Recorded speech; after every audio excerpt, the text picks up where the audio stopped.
The NBA Cup was definitely not short on late-game drama and superstar showdowns. The Eastern Conference is healing. Good news for the Bucks and Knicks. Bad news for which team?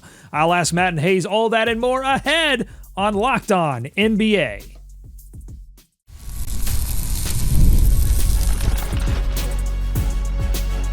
You are Locked On NBA, your daily NBA podcast. Part of the Locked On Podcast Network, your team every day.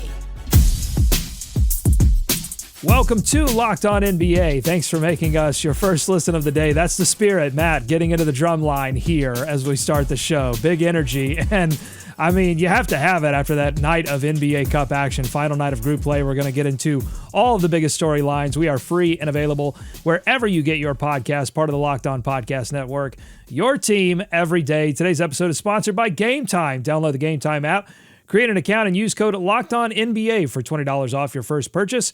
I'm Doug Branson, host of Locked On Hornets, and your Shot Clock Sherpa, guiding you through the NBA's biggest stories with the help of Locked On's local experts. And with me are two of Locked On's premier national NBA experts from the Locked On Nuggets podcast and senior writer for the Action Network and drum specialist, Matt Moore. And from the Locked On Bulls podcast, Hayes. Hayes, you want to give me a little air guitar? We'll just start a little air band here.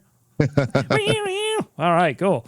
Let's get into the biggest story, I think, from the NBA Cup last night, to me, was not necessarily who's in, who's out. That's, we can definitely talk about that, but I thought Luka Dončić, the performance that he gave, and Nikola Jokic were both amazing. They both put on a show in close wins over conference rivals. Luka had 34 points, 12 rebounds, 4 assists, 4 steals in a win over the Grizzlies. Jokic, 38 points, 10 rebounds, 6 assists, and 5 steals in a back-and-forth affair with the Warriors.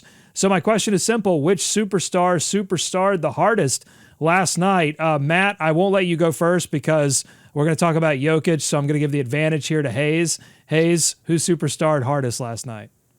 I am a Nikola Jokic fan, so I'm going to pick Nikola Jokic anyway. Maybe I'm giving Matt more of the layup there. Like, I love watching Jokic play basketball. Like I feel like I've said that multiple times on this channel.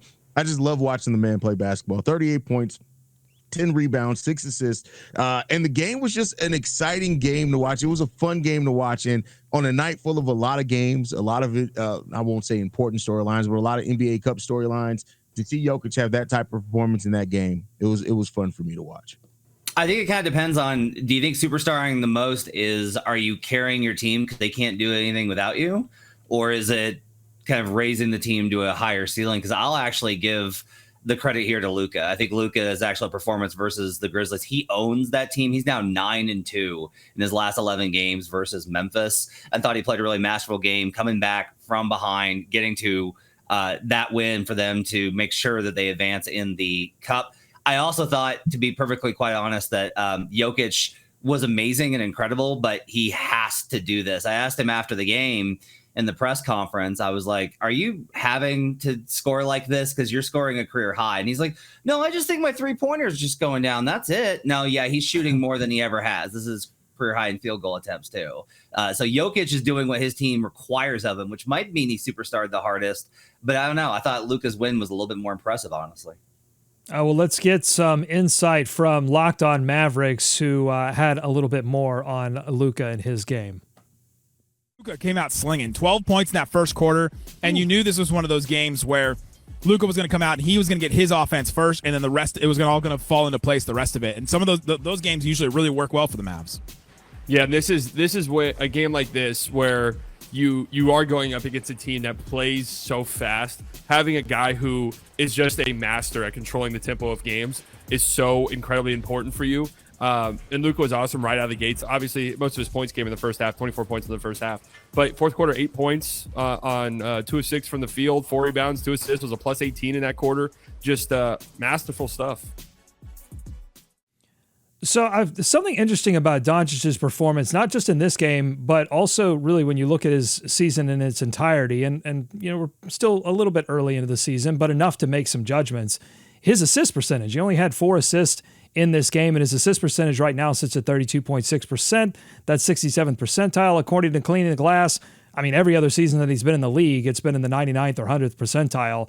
Anything to take away from that, Matt, as you look at what he's had to do for the team, or even some of his early season struggles with not making as many assists as normal?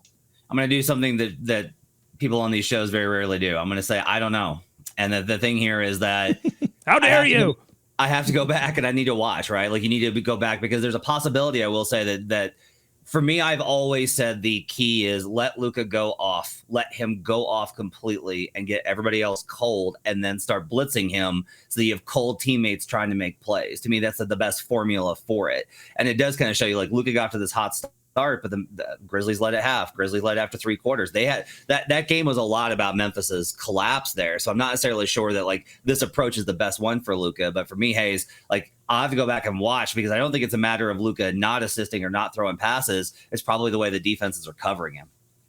And I agree with that. I mean, he's still 8th in the league as far as assists per game, so it's not like he's still not getting assists. I mean, yes, the rate is down for what he's done at other places in his career, but he's still towards the top of the league in assists. So I think it's just defenses keying in differently. I think that the role players for the Mavs do make a difference. They do matter, especially when you have Clay, you have Kyrie, who aren't role players. But then you have, like in this game, PJ Washington had a really big game. So the assists are going to be there. I just think Luka's playing the way that he needs to play right now for this team to be able to get in rhythm and win basketball games. But the assists are going to be there at the end of the season.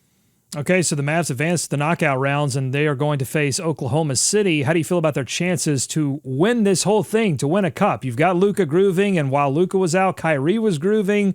What do you give their chances, Hayes? I mean, they have a chance as good as anyone. I still will pick OKC over them, but I think it really depends on how hot Luka can get, how well this team can play, how as a team, because they're going to need it against that OKC Thunder team.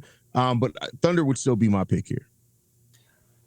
The Thunder will downplay it, right? It's one regular season game, even if it's a cup game, et cetera, yada, yada, yada. The Thunder need to win this game. I think the Mavericks win. And then they match up very well with the Warriors, who I think are going to get past the Rockets. So, like, I think there's a very good chance the Mavericks can win at least the West and go to the finals here in the Cup. They have given the Thunder fits, and we saw that in the playoff series last year. Now, a lot of that was PJ Washington being red hot, but guess what? PJ Washington's playing great right now. So I like their chances in this matchup a lot. OKC, we'll talk about when that game comes around. They need to win this game. And PJ Washington historically annihilates Oklahoma City. Like, go and look at PJ's game log against Oklahoma City. It is going back to his days with the Hornets. It is insane. He's put up 40 burgers against Oklahoma City. I think multiple times he's done this. It's crazy. Okay, let's drop down, flip it, and reverse it, and look at the Golden State Warriors, who were on the losing end of that game against the Nuggets, and they keep dropping late leads in close games. Steve Kerr, after getting called out about his own rotation decisions, returned volley in a post-game press conference and said this, quote, "We lost because we didn't close. Again, we're not closing, we're not executing, we're not making good decisions, and it's got to improve. We turned it over 3 or 4 times in the last few minutes of the first half and gave up a 12-point lead because we tried to hit home runs. And the league is unforgiving. If you think you're going to get on a highlight reel, show everybody what a special play you can make, it's going to be a turnover. We've got to hit singles. We've got to make simple decisions. And when we do that, we're really good," unquote. Matt, do you agree or disagree with Kerr's evaluation of the losing streak for the Golden State Warriors? It's a little bit weird. He's pointing to the first half turnovers, and I get it. Like, the first half, like, the close those quarters does matter. But, like, they had 2 turnovers in the fourth quarter, and one of them Wiggins slipped, and then the other one Podziemski threw it into the fourth row. It wasn't a bad decision. He was really critical of Podziemski after that game. He was like, he's got to improve in his decision making, and I'm like, I don't know. Maybe he shouldn't be the one that's having to close these games. Maybe your roster's a little bit flawed in that regard. It is amazing to me, Hayes, that 2 weeks ago we're hearing from Locked On Warriors, Steve Kerr is revolutionizing the game with a 12-man rotation. The Warriors are championship contenders. And now it's like, oh, wait, maybe playing 12 guys every night is a little bit too much, and you're having to rely on guys that can't really do it. It's funny how these things change. I was skeptical. You were a little bit skeptical. I did not buy into the Warriors weeks ago, and I'm not going to take a victory lap here. A lot of season to go. But look, I think that this is just a good team. I don't think they're a great team. Yeah, I mean, Buddy Hield has come back down to earth some, a lot. When you look at the start of the season, him averaging over 20 points per game. The month of November, I think he's averaging like 13, 14, something like that, if I'm not mistaken. So he's coming back down. He's come back down to earth. His shooting was so important to that team, the red hot shooting that he had. But overall, I think, this is a team that has some roster construction issues, and they're going to be a good team. They're going to win a lot of games, but you're still relying very heavily on Steph Curry, relying on Draymond Green and not Draymond this thing up at some point in time in this season as well, which he's been pretty focused and still pretty good on the defensive side of the ball. But I don't think that they're a contender in the West or anything like that. They're starting to get passed up. And if Steph had Steph'd as much as Jokic'd in that fourth quarter, then they probably would be off the schneid, and they have an opportunity this weekend against Houston and Minnesota back-to-back. They've also been linked to Kyle Kuzma's availability, so let's put a pin in that roster construction conversation. Let's give some more time to that in a future show. But coming up, the Warriors are reeling, but the Eastern Conference, on the other hand, is healing. What's been the biggest factor in the Bucks and Knicks overcoming some early season struggles? And then later, we're going to talk about the Philadelphia 76ers and winning in the same conversation. It's something new they're trying on Locked On NBA.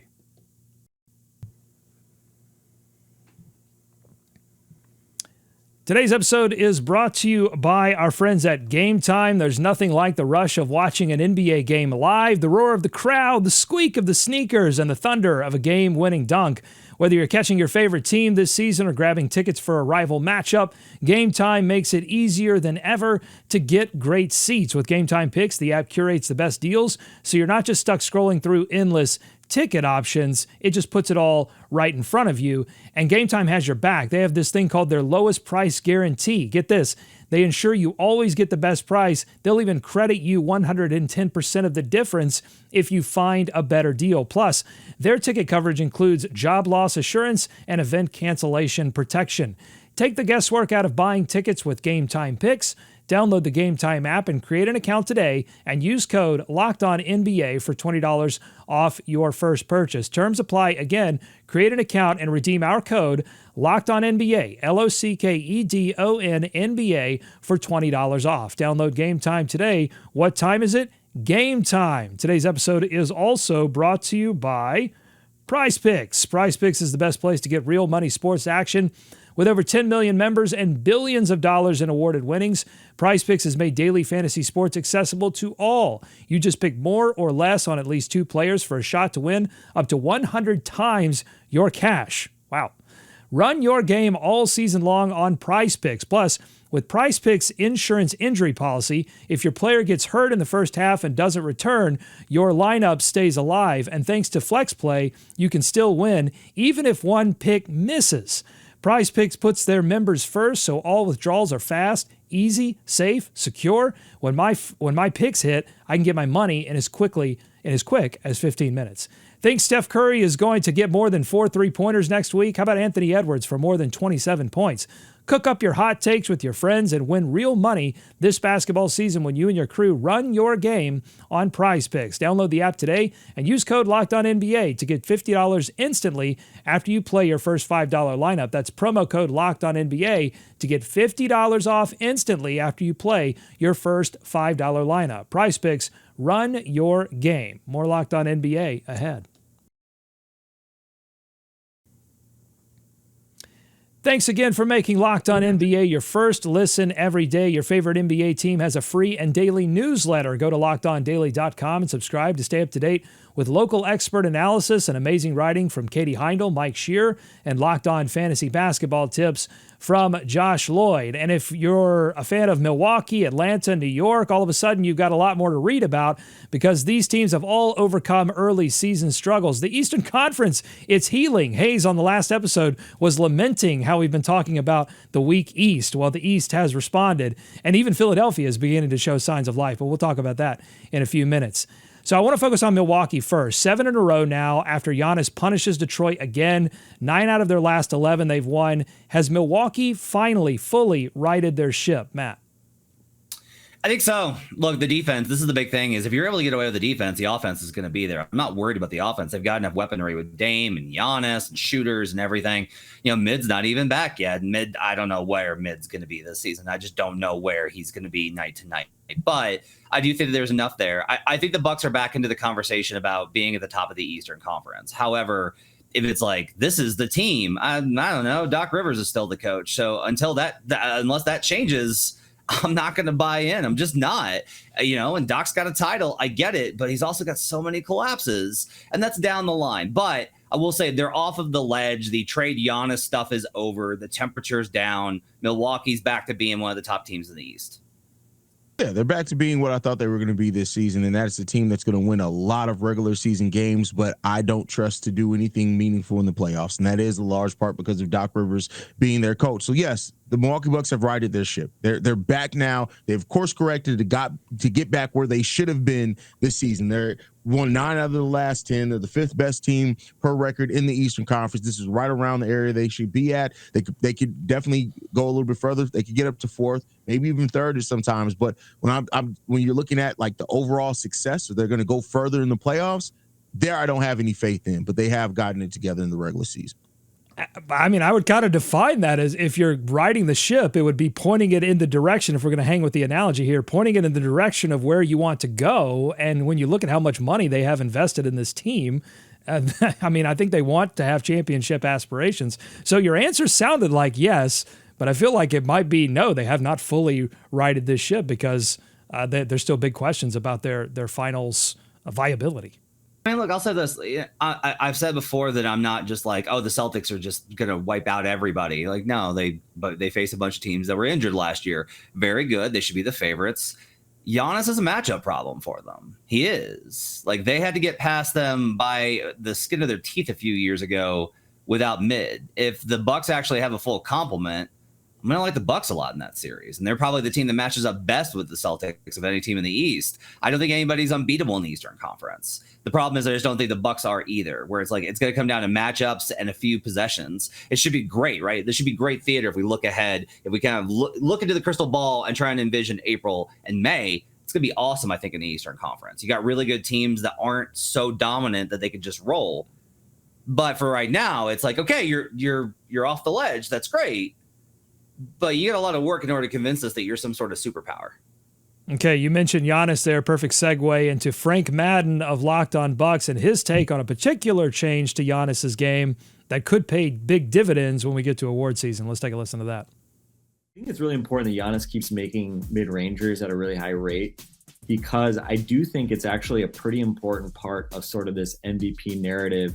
People don't appreciate that he kind of just doubled down and was getting to the rim as much and better than ever last year. But if he added something to his game, right, if he had started shooting threes at a 37% clip, or now making mid-range jumpers and looking really confident doing it, I think it is valuable, especially from a durability sort of perspective and giving him an out and things like that. And kind of if it can maintain through the playoffs, we saw him shoot at a much higher rate from kind of the paint non-restricted area when they won the championship. The talking head crowd needs like something to say about Giannis, like why this is different. And again, he's averaging 32, 12 and almost 7. Like, that should be your, ticket to entry to a top 2 MVP conversation. Okay, he gave us the bait there. Now, Matt and Hayes, do you consider yourselves in the talking head crowd now that, you've joined this show? Are you in that crowd? I'm literally a talking head. How can I not be like that most of my life? It's fun. It's just, if you're not watching, literally, you just see more of our heads than anything. It's so true. Okay, well, is the mid-range game his evolution there? I mean, I think he started that game against Detroit hitting like 4 or 5 in a row. Is that as big a deal as Frank Madden is making it out to be, Hayes?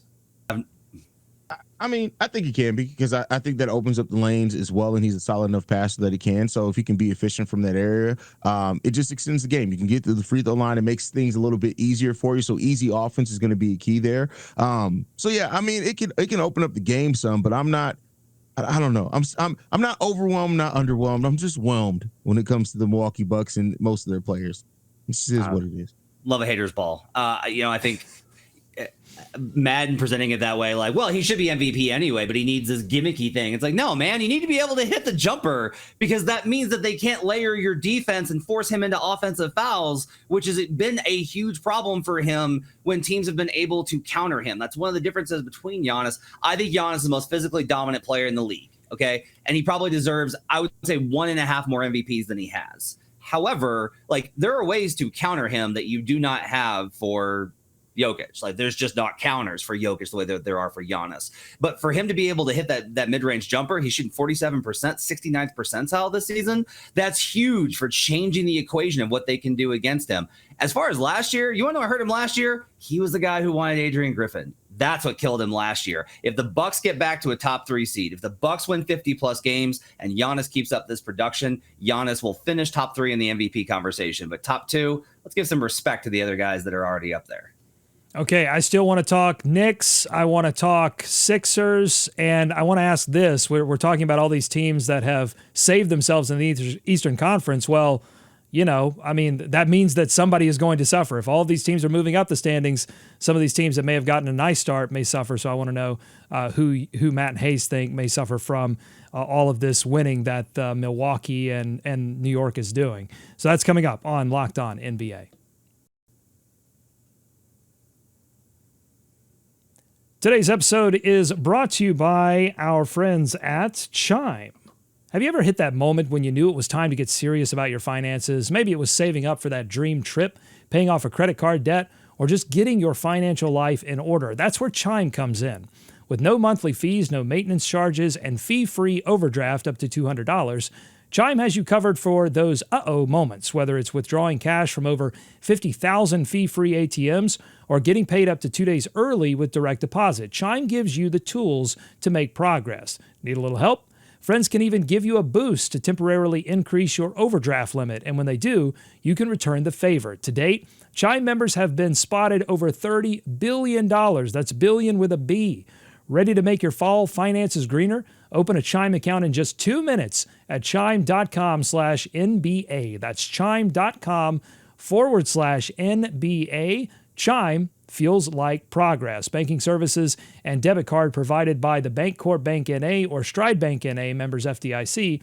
Spot me eligibility requirements and overdraft limits apply. Boosts are available to eligible Chime members enrolled in Spot Me and are subject to monthly limits. Terms and conditions apply. Go to chime.com/disclosures for details. More Locked On NBA ahead. Okay, let's circle back to the Knicks. They also seem to have solved their issues, one of their issues being how to integrate Cat into that lineup, certainly much better than Minnesota has handled Randall. Towns scored 25 points in a dominant win over one of the league's best defenses in the Orlando Magic, but he also had a ton of rebounds in this game too. Hayes, more important to the Knicks, Cat scoring or Cat's rebounding? I'll say Cat scoring because they need somebody else that can fill it up when Jalen Brunson, like it shouldn't have to be Jalen Brunson having to be magical for them to have a solid enough offense. Like the rebounding is important. It gets more possessions. It gets other teams out. Like it's important. I don't want to act like it's not important, but I think to this team and what this team needs, especially when you start looking at it in the scope of the playoffs, Cat scoring is more important to me. Hayes, do you feel like this team can really compete for a championship with like an offense only approach if it's dependent on like this level of offense? Like they are so good offensively, but is that like a model, especially given the success that they had last year defensively? I mean, it's more difficult when you don't have a base of defense to rely on. But here, I think that they can, because I do think that they still have a gear that they can kick it into defensively when needed, especially under Tibbs. It's just going to be more difficult if they face off against a really good defensive team, which I guess they faced off against the best defensive team last night, and it worked for them. So. Yeah, that's a good point. I think it's interesting watching Tom Thibodeau be the head of this kind of offense because we don't think of him that way. So that's been like really interesting to kind of see. I'm just, for some reason, I know like that was a really good win last night. I thought they would smash the Magic. I did not like that matchup for them. But I'm just a little bit like, okay, cool. I'm unimpressed with the Knicks, and I'm not sure why, Doug.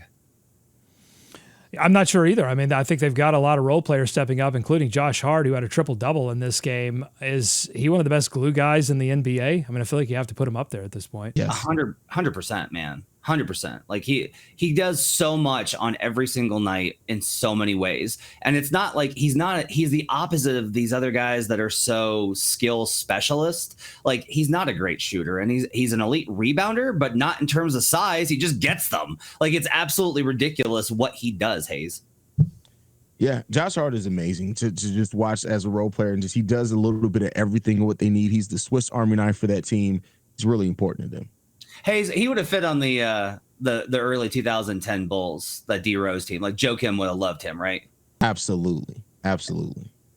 And I think in the regular season, at least, there's a lot to be said for teams that can find ways to make up for weaknesses. And one of the weaknesses for New York with the Mitchell Robinson injury was just like physicality and toughness inside. And you've got Josh Hart, I saw this stat, tied for best percentage at the rim and like as a non-center. And not in a category of guards or forwards, but like in a category of everyone. He's tied for the best rim percentage. And then you've got OG Anunoby in the top 10 for dunks. And so they're getting a lot of at the rim with guys that, are not traditional centers. The Knicks were also up 37 points on the Magic. And that seems like an oddly specific number, but it is the number that the Magic needed to lose by. If they had lost by that number, they would have been eliminated, and the Celtics would have advanced very quickly. Does anyone want to raise their hand and say there was some tomfoolery by Tom Thibodeau to keep Boston out of the cup and maybe taking their foot off the gas a little bit? I think it's likely Tom still doesn't know what the cup is. I think there's like a 50% chance that Tibbs is still like, why do people keep asking me about the cup? What is that? Like, that's entirely possible. So no, I don't think so. I also think it's just really hard. I'll say this. If you tell players like, hey, we need to win by less than 37, they're going to get real nervous because that sounds like shaving. Like they're going to get extremely nervous about something like that. I would not expect that to happen. Yeah, I don't think Tom Thibodeau knows one thing, and that's trying to win every basketball game in front of him. I don't think he's trying to shave off any points. I think Tom Thibodeau has that depth. So there's point differential weirdness in the NBA Cup, which we've questioned, like how much do players consider it? How much do the coaches consider it? How much can even fans like keep up with all of the math that's going on? But it's not the only odd thing about this whole cup structure. One of the strange benefits that teams get, particularly like really good teams that miss out on the cup because of point differential, the knockout stages, is that they can get one and maybe in some cases 2 games against non-quality opponents. That's what's happening with Boston and Cleveland right now. When you're talking about playoffs, like, and seeding, I mean, that could make a big difference. Is there anything the NBA should or could do about that, Matt? I don't think so. I'm a guy that actually says that the schedule isn't completely balanced, but it is mostly balanced. I don't think that there's a huge differential because it all depends on when you play these teams. Like if you play a really bad or a mediocre team and you're completely banged up, it doesn't really matter. Like you might lose anyway. And if you play a really strong team when they've got everybody out, then it doesn't matter. Like when you play teams in the course of the season matters a lot more. And it's honestly not better early, middle, or late. Like it doesn't make a lot of difference. So I think the schedule system is fine for implementing the cup. I think we can say that the cup's a success right now. I don't have any problem with that element of it. Yeah, I don't have any problem with it either. I think they're doing the best they can. Last year was a little weird. Like the Bulls got in one of their games added back. They ended up playing the Spurs 3 times, which is a Western Conference team. They're in the East. But other than some little weirdness like that, I think that the schedule is the schedule. Everybody plays everybody to every degree. You play your own division 4 times. Like the NBA is doing the best that it can with the number of games that they play. So I don't look at the schedule or any kind of crazy way. Okay, but teams, they try to find little advantages here and there when you're talking about resting players, not resting players. I'm just they hate it. Like the Nuggets got stuck with the Kings and the Clippers last night, and it's already I'm hearing complaints about it. Like we have to play the Clippers again. That's not fair. And I'm just kind of like, guys, you can't all play the Wizards. I'm sorry. Like I know it would be nice, but you can't all play the Wizards. Okay, you can't all play the 76ers unless you're the Charlotte Hornets because they got another matchup with the Philadelphia 76ers. I think those two teams play each other like 4 times in just a little over a month. And the Sixers got one over on the Hornets last night. Paul George seems to have found his shooting stroke, and the Sixers, get this, they're on a winning streak, 2 in a row. But like most things for Philly this season, it did not come easy. They coughed up a significant fourth quarter lead while a certain rookie sharpshooter sat on the pine, looked on. Kayla Santiago of Locked On Sixers. What's his name? McCain just won Rookie of the Month, people, and you're putting Kyle Lowry in over him, and then you lose a big lead against the Charlotte Hornets. I understand what Kyle Lowry can bring to the table, and maybe, yes, it does make the spacing a little bit better. But if Jared McCain is a scoring option out there, you need points on the board at the end of the day. I don't care if Kyle Lowry can space the floor better. It's Jared McCain that should have been in at that very moment. People are going to say, oh, I understand Nick Nurse. It's all good because they won the game. What happens when they lose a game off a call like that? I don't know how Nick Nurse sat there and thought that was the best idea to happen. I mean, it really frustrated me from that standpoint because at this point, these games, I don't want to say they're must wins, but they're really needed wins at this point of the season. If you want to have any chance in the world of getting some of a decent playoff spot going into the postseason and keeping your year alive after the regular season. Woo! Strong take by Kayla Santiago of Locked On 76ers. Matt, agree, disagree. Just as they're getting back on their feet, is Nick Nurse trying to take out their ankles by not playing McCain? Look, the McCain thing was fun. It really was. And he's going to be a good player in the league. Okay. He had 7 points on 3 of 7 the other night. And I followed it up with 17 last night on 7 to 10. Okay. It's great. Oh man, he played Eastern Conference Rookie of the Month. Come on, here's the thing: the rest of that rotation, those veterans are not expecting and are not going to accept being dependent on a rookie. He can play a part, he can play a role, he can be a component, but they're always going to trust Kyle way more because they play with him, they battle against him. There's a trust there. That dynamic in the NBA is very underrated where everyone makes it into a coach's decision. A lot of time this is who trusts who. And no matter how many Rookie of the Month awards Jared McCain wins, he's not going to have the same level of trust as Kyle Lowry. Now, maybe from just a pure basketball standpoint, the fans are right and McCain should play. But I'm not going to be surprised if this continues because these dynamics go a lot further than just who puts up what in the box score. Jared McCain's good. He's fun to watch, and he had a great run, and he's going to keep having a really solid season, especially in the rookie class that has started. I think the rookie class has also started to wake up, just like the Eastern Conference. Maybe we have a topic on that at some point as well. But to put it all on a rookie, come on, didn't Philly see Michael Carter Williams win a Rookie of the Year award, and then was off the team a year and a half later? Just calm down a little bit. Let's just calm down a little bit. I'm not going to calm down. I understand politics over play. I'm channeling Kayla Santiago here. I understand politics over play if you are in the hunt at all, but you're trying to get back, and he has been such an offensive powerhouse from them. And in the midst of losing that lead to a team like Charlotte that has been miserable offensively, I think they were well within their right to question some decisions. And, Nick Nurse has not been immune from criticism overall in Philly. So something to keep an eye on. The other problem I think really is that the issue here is that Nurse may be falling in a trap a lot of coaches do, which is thinking that Kyle's where he was when he won a title with him. It's been 5 years and Kyle's not there. I don't mind him playing a vet over him. If you want to make the argument that Kyle Lowry shouldn't be that vet, that's where I start to be like, yeah, maybe you're right. Listen, better coaches than Nick Nurse have fallen into the Lowry trap for sure. So, all right. If you like what you heard today, subscribe to Locked On NBA wherever you get podcasts, including YouTube. Thanks for making Locked On NBA your first listen. If you want to watch the talking heads here, make sure to subscribe to YouTube. Enjoy tonight's action. Be kind to each other, and we're going to see you right back here on Thursdays, Locked On NBA. What has become of my life?